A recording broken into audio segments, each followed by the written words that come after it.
Any parting message, Dr. Saurav, to participants who are enthusiastic or the enthusiasts about microscope enthusiasts? Any recommendation? So what I mean to say is, it's never late to begin. So always think in the long run. And just my closing statements will be: don't think microscope like all other gadgets. Don't think microscope as a return on investment. Microscope adds value to your practice.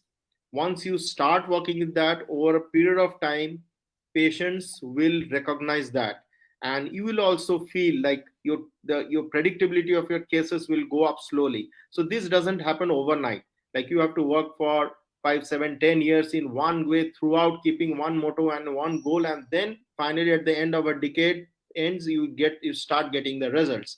So it is a value addition, not only to your practice, even to your health. It is a good investment, and that will definitely fetch you results.